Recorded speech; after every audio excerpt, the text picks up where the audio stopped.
સંગ કરો. સંગ નથી છોડી શકતા તો સારો સંગ કરો. સંગ જ સંગને છોડાવનારો છે.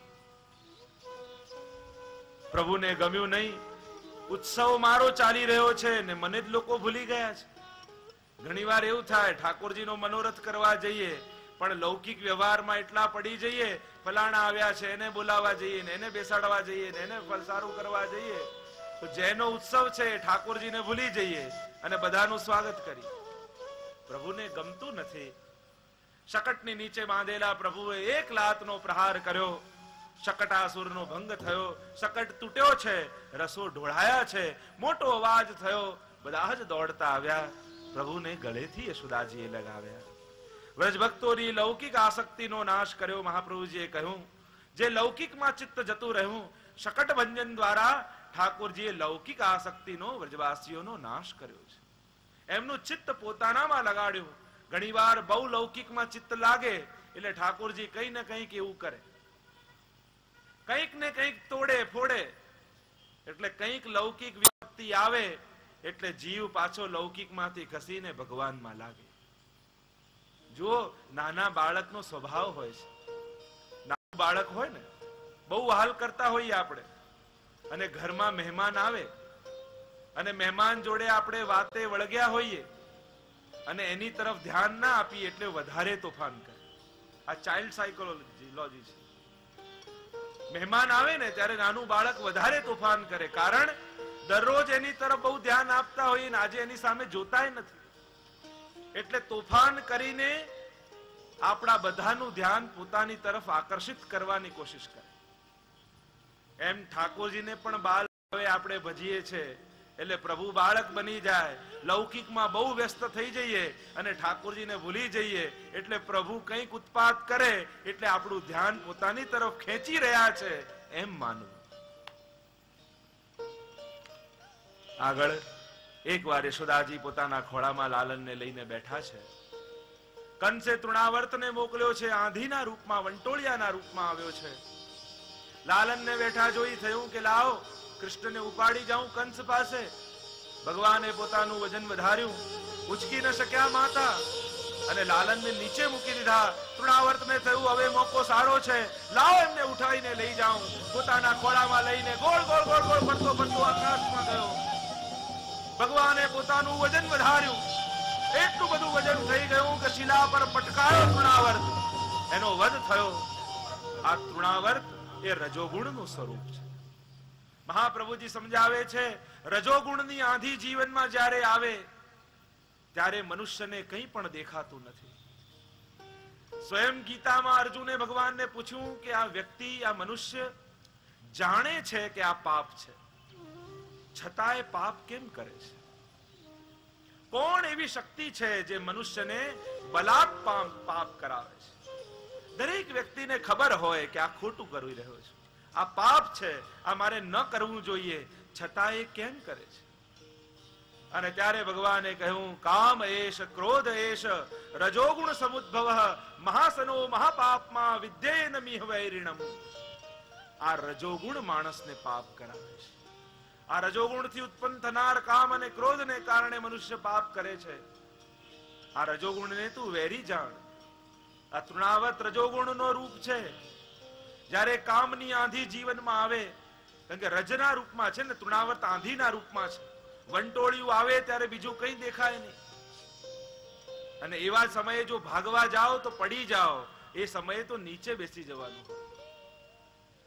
અને એમ જ જ્યારે રજોગુણની આંધી જીવનમાં આવે ત્યારે ભાગશો નહીં, કોઈ સદગુરુનું ચરણ પકડીને શાંતિથી બેસી જજો, તો જ આ રજોગુણની આંધીથી બચી શકશો. નહીં તો આ રજોગુણ તમને પાપ કરાવશે. તૃણાવર્તનો પ્રભુએ વધ કર્યો છે. એકવાર યશોદાજી સ્તનપાન કરાવતા હતા, પ્રભુએ ઉબાસી લીધી, જુંભણ લીલા કરી. સમગ્ર જગત યશોદાજીને દેખાયો. આગળ પ્રભુની નામકરણ લીલાનું વર્ણન સુખદેવજી કરે છે. વસુદેવજી પાસે આવ્યા છે ગર્ગજી. વસુદેવજીએ મોકલ્યા છે ગર્ગજીને વ્રજમાં. સુખદેવજી લખતા બોલ્યા, ગર્ગઃ પુરોહિતો રાજ યદુનામ સુમહાતપા વ્રજમ જગાનંદસ્ય વસુદેવ પ્રચોદિતઃ. યાદવના કુલ પુરોહિતા ગર્ગજી વસુદેવજીની પ્રેરણાથી ગોકુલ આવ્યા છે. વસુદેવજી એમને મોકલ્યા કે વ્રજમાં મારા બલદાવના, મારા રોહિણીજીના ગર્ભથી ઉત્પન્ન થયેલા બાળક છે અને નંદ બાબાને ત્યાં પણ મારું બાળક છે. તમે જાઓ વ્રજમાં એમના નામકરણ કરો. નંદ બાબા પાસે આવ્યા ગર્ગજી ને કહેવા લાગ્યા, રોહિણીજીના પુત્રનું નામકરણ કરું છું તો લાવ તમારા બાળકનું પણ નામકરણ કરાવી લઈએ. બાબા કહેવા લાગ્યા, તમે તો કંસના પુરોહિત, યદુવંશના, અને જો અમારા બાળકનું નામકરણ કરો તો કંસને ખબર પડે ને નારાજ થાય. ગર્ગજી કહેવા લાગ્યા, કોઈને ખબર નહીં પડવા દઈએ, આપણે ગૌશાળામાં જઈને ગુપ્ત રીતે પ્રભુનું નામકરણ વિધિ કરીશું. બીજા દિવસે સવાર પડી, નંદ બાબાજી તૈયાર થયા, યશોદાજી રોહિણીજી તૈયાર થયા છે. ગૌશાળામાં લઈ ગયા. ખોળામાં લઈને રોહિણીજી મોટા પુત્રને લઈને બિરાજ્યા અને યશોદાજી લાલનને લઈને બિરાજ્યા. ગર્ગજી નામકરણ કરતા બોલ્યા, અયમ હિ રોહિણી પુત્રો રમયન સુરદો ગુણૈ આખ્યાસ્યતે રામ ઇતિ બલાધિક્યાત બલમ વિદુ.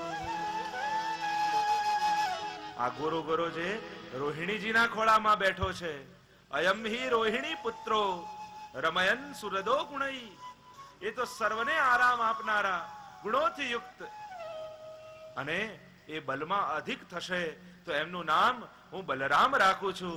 બોલીએ બલરામજી મહારાજ કી જય. અને હવે દ્રષ્ટિ ગઈ યશોદાજીના ખોળામાં રહેલા લાલન પર.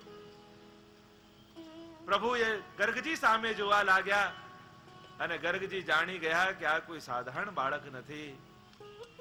અને બોલ્યા, ગર્ગજી બહુની સંતિ નામાની રૂપાણી ચ સુતસ્ય તે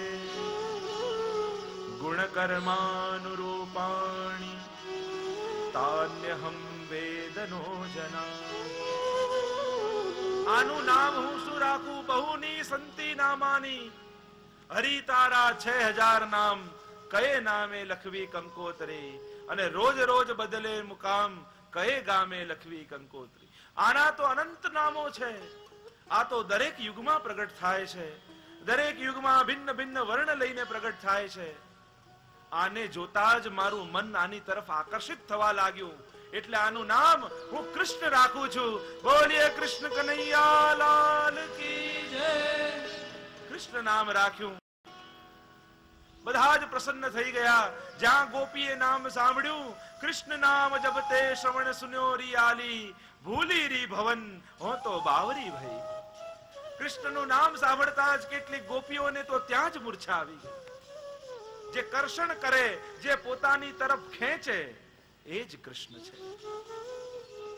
ગોપીઓ કૃષ્ણને ચીડાવવા લાગ્યા, તું કાળો કાળો છે ને એટલે તારું નામ કૃષ્ણ રાખ્યું છે.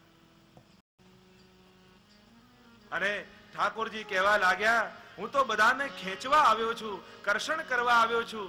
ગોપીઓ કહે, તું કાળો કાળો ક્યાંથી થયો? અને ગોપીઓ પૂછતા બોલી, ઇતના બતા દે શ્યામા તેરા રંગ કાલા ક્યું, ઇતના બતા દે શ્યામા